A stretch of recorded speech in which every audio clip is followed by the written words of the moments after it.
Effective or nominal rate? Ayan ang ilan sa mga katanungan na narinig ko sa mga estudyante kung anong rate raw ang gagamitin sa pag-compute ng interest ng isang financial instrument like bonds payable. Ito ang ating pag-uusapan dito ngayon sa ating session about effective interest method.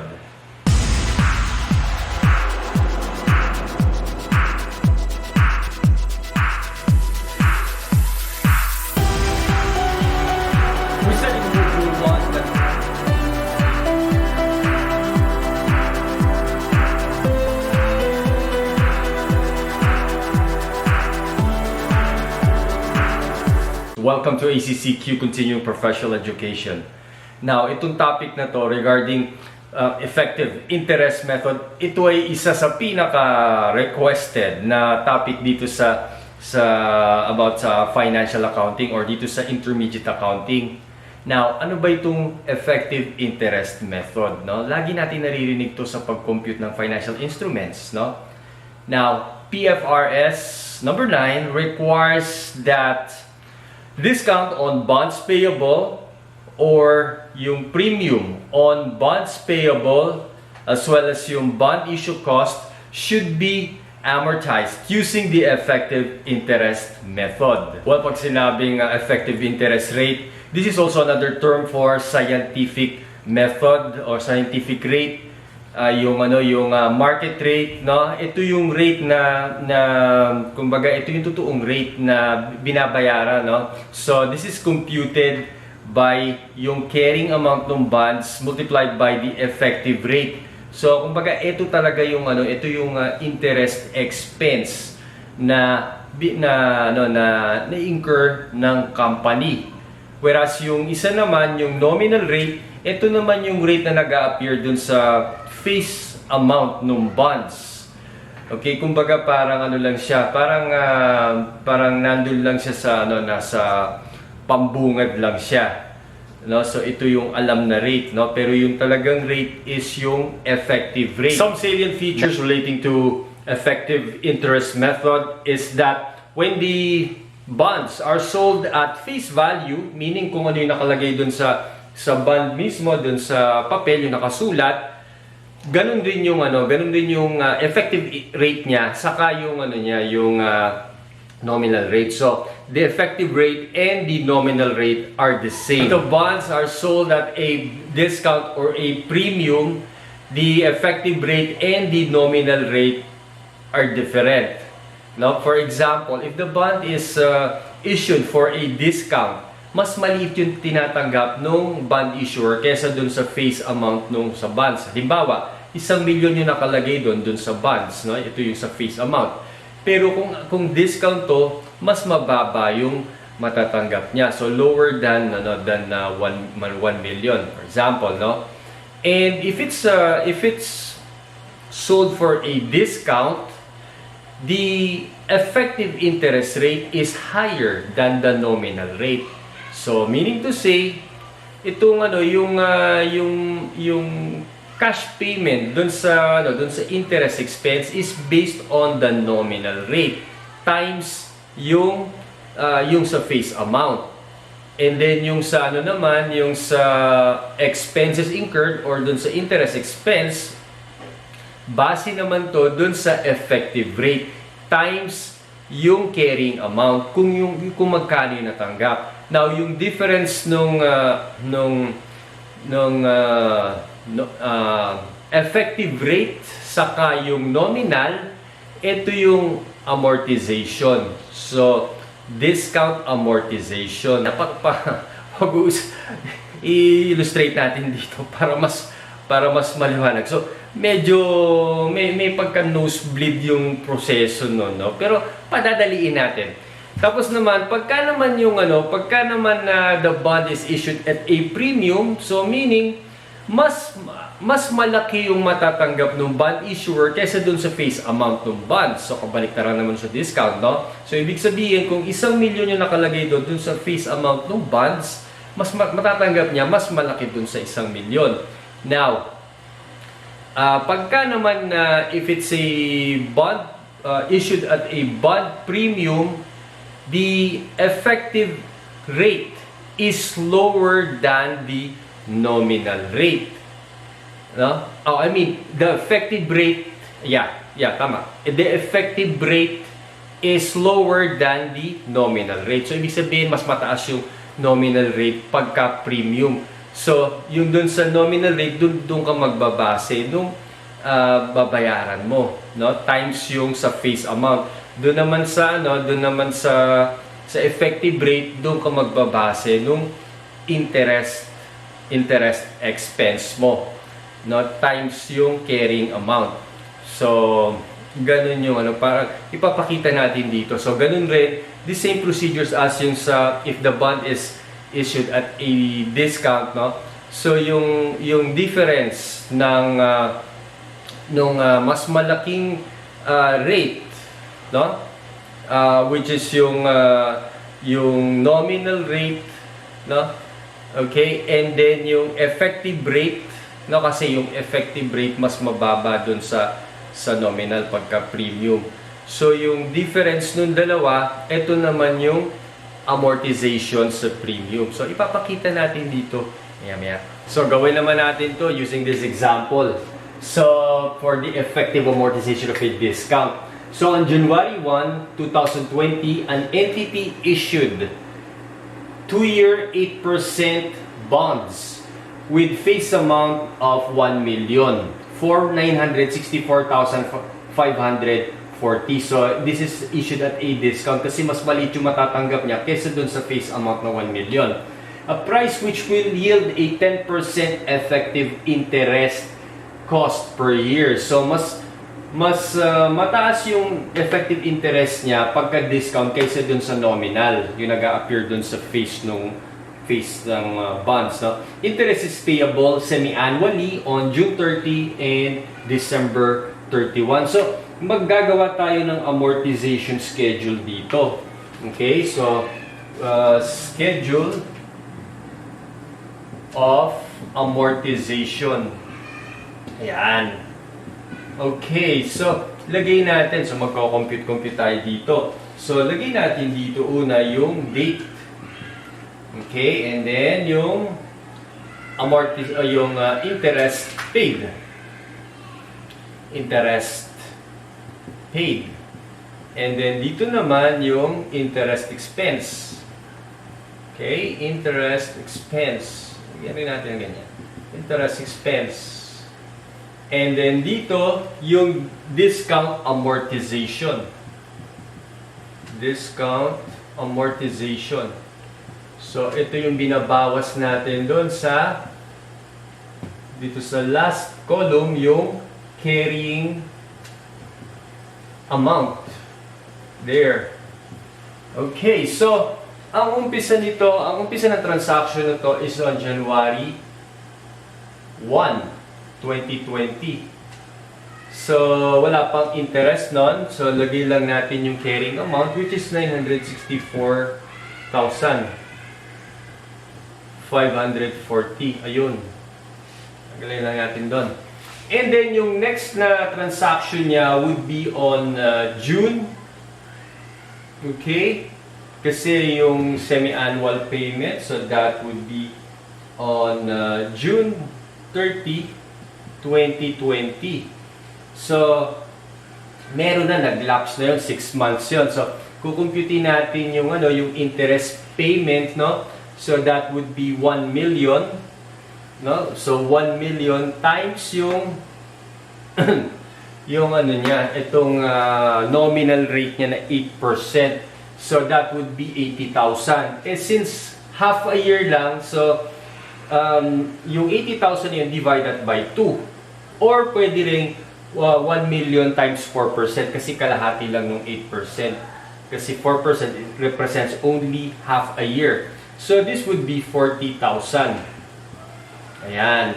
And then yung interest expense naman niya, base naman dun sa carrying amount. So kukumputin natin yan. So that would be 964,540 times yung effective rate na 10%.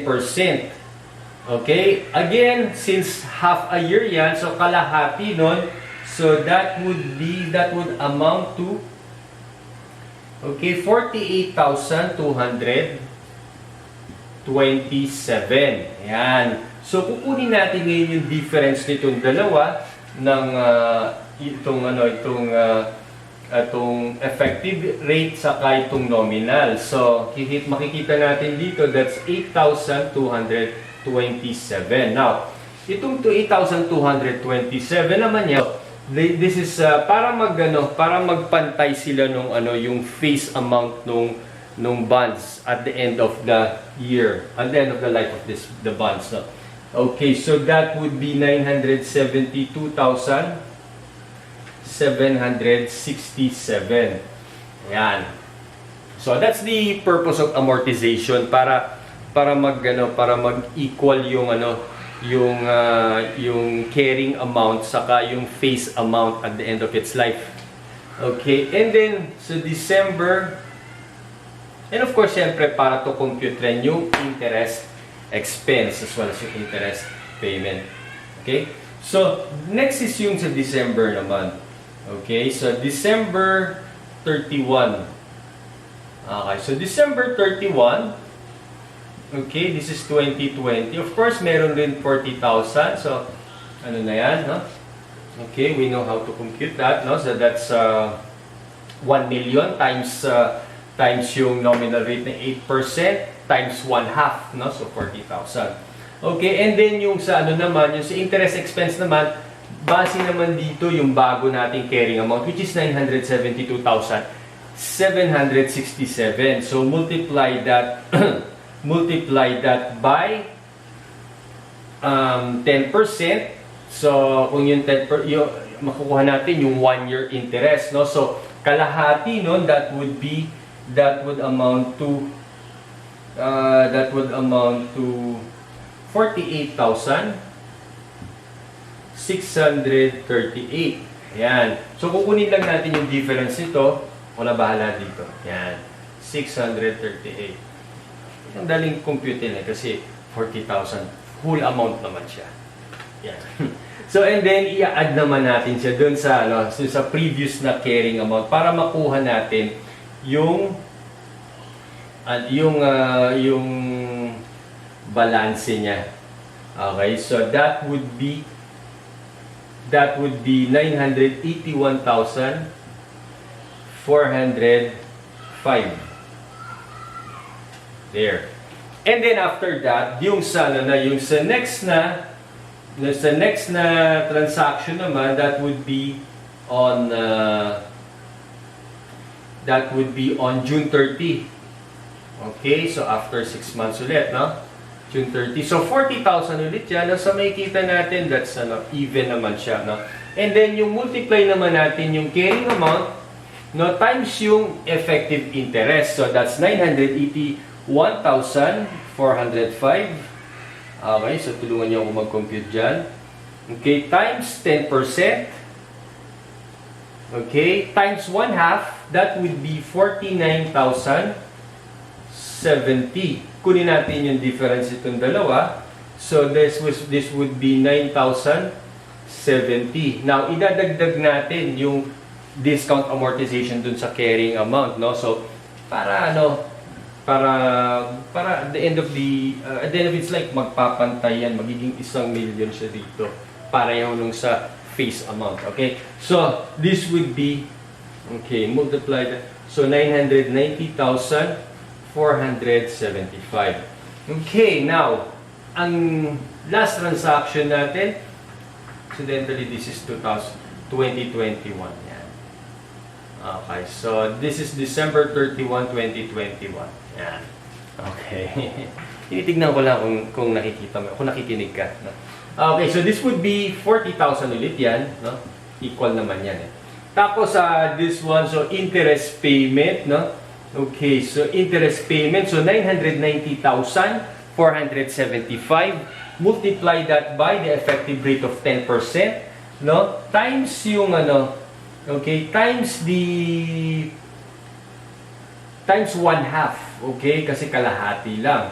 So that would be around 49,525. So yung difference niyan would be 9,000. Ako na bahala dyan. 9,525. Yan. So, ito naman, itong 9,525, i-add mo lang dito. So, magkano yan? So, 1 million.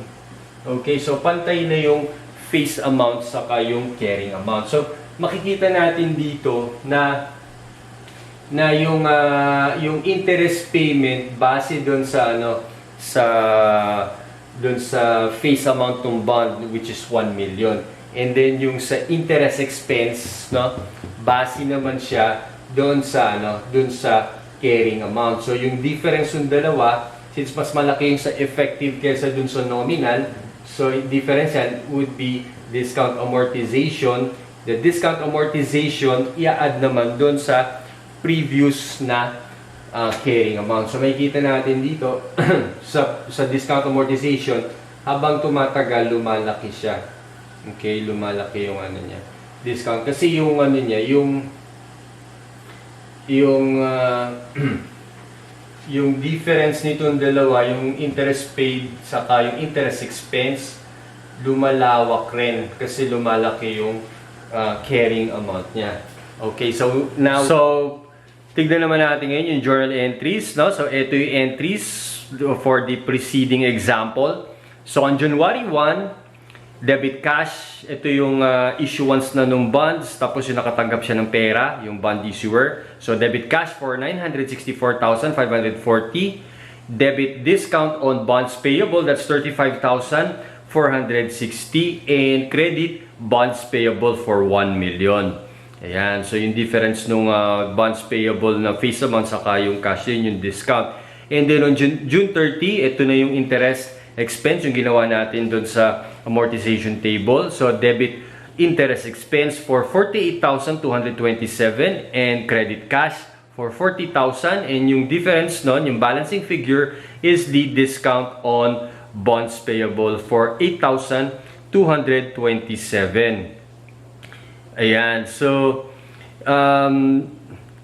doon naman sa December 31, so we have debit interest expense for 48,638 and credit cash for 40,000 and credit discount on bonds payable for 8,638.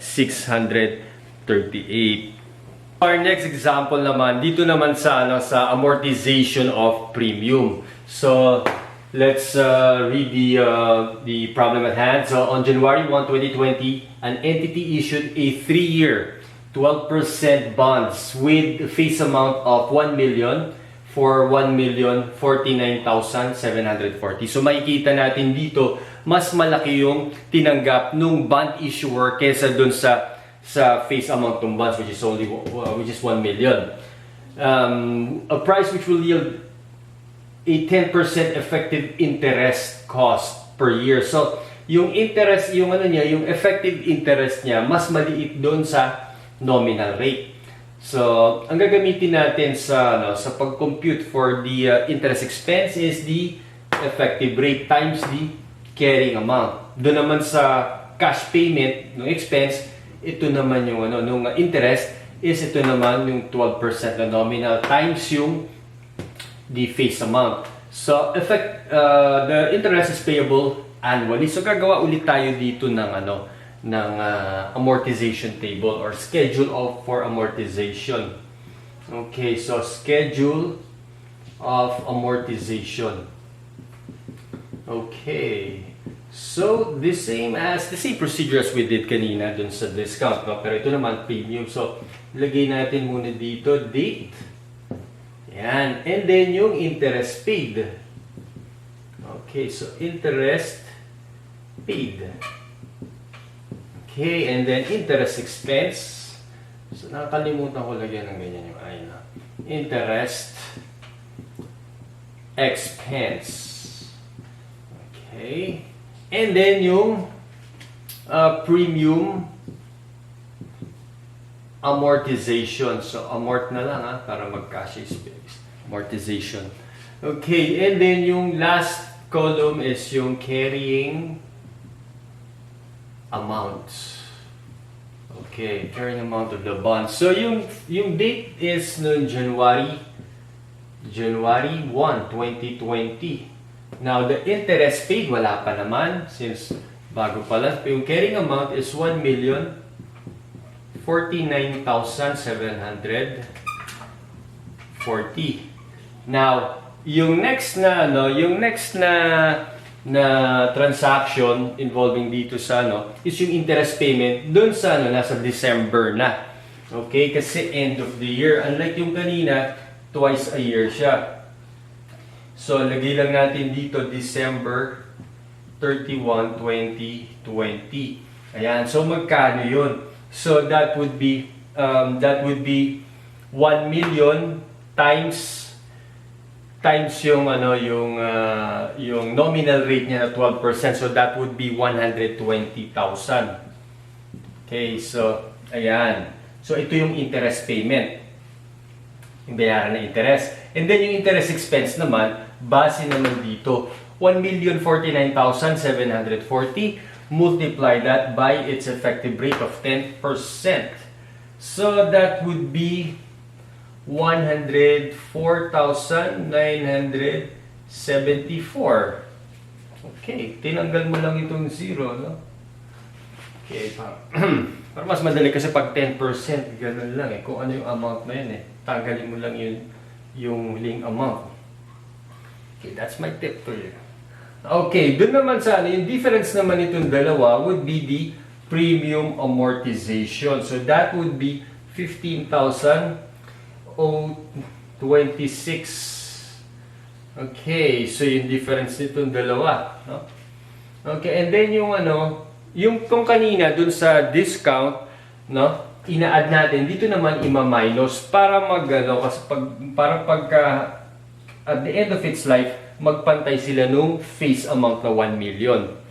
Okay, so that 15,000 would be deducted from dito, no? So this would be 1 million, okay? Konting computation lang. So 1,034,714. Yan. Yan yung carrying amount. Okay, and then yung next na transaction is December 31, 2021. So ito yung first year, this is the second year kasi 3 years yan eh. Okay, dapat sa ikatlong taon, kailangan 1 million na yan, yung face amount. I mean, yung carrying value. So, dito 120 rin ulit. No, kasi hindi naman nagbabago yan eh. So, 1 million at 1 million pa rin eh. Times doon sa nominal rate. So, kukunin na lang natin ito. 1,034,740. So, kunin lang natin 13,471. Ayan. Okay, and then yung difference ng dalawa, so that would be 16,529. Okay, and then ima-minus naman natin dito sa carrying amount niya. So that would be, okay, so 1,018,185 there. Okay, and then the last amortization date is on December 31, 2022. Yan. So, 21, 22. Yeah. So, this is also 120,000. So, mapapansin mo, hindi nagbabago to, no? Kasi, nakabase dun sa face amount niya. No? So, yung parang dun yung cash payment, no? Pero yung talagang implicit niya na interest expense nandito. So, multiply this by 1,018,185 times 10%. So, kunin lang natin yung 10% dito. So, this would be 101,818. Now, kung meron man difference mamaya, this is just rounding off. No? So, kunin natin yung difference ng dalawa. So, this would be 120,000 less the effective rate of 101,818. So this would be 18,182. So i-add natin dun sa isa. So add natin dun sa, i-minus pala. Minus 1,018,185. So that would be around 1 million. Okay, if there are any Alam ko, kinompute mo. 1,000,003 yung lumabas. Well, as you can see here, there's only a 3 peso difference. No? So it is just a rounding off problem. So, ano yun, kumbaga, it's considered as 1 million. Yan.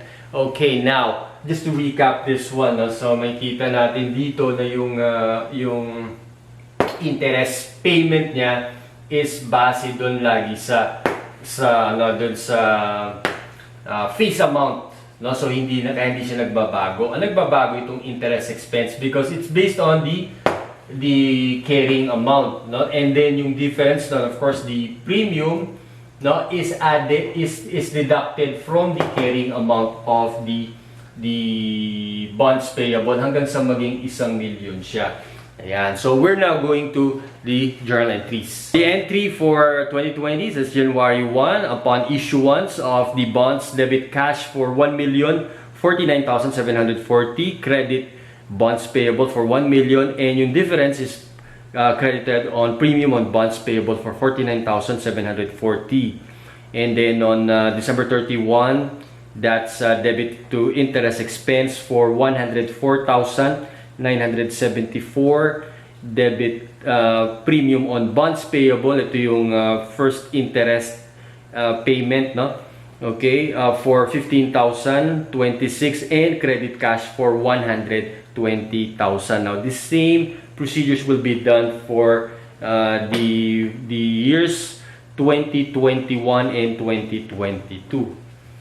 Okay, so if you have any questions with regard to this topic on interest, effective interest, so you may write down your comments. And of course, if you have any topic that you want to suggest, no, not just dito sa intermediate accounting, but also in managerial accounting, even sa strategic cost management, no.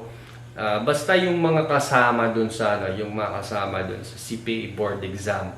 No, even yung sa mga strategic management, as well as yung mga yung mga medyo pang internal management na topics, no. Yung mga doon, kumbaga ito yung kasi kung yung financial accounting is pang external, ito naman pang internal to. Okay, so just write down your comment there, no. Okay, so God bless, stay safe, and keep your hands clean.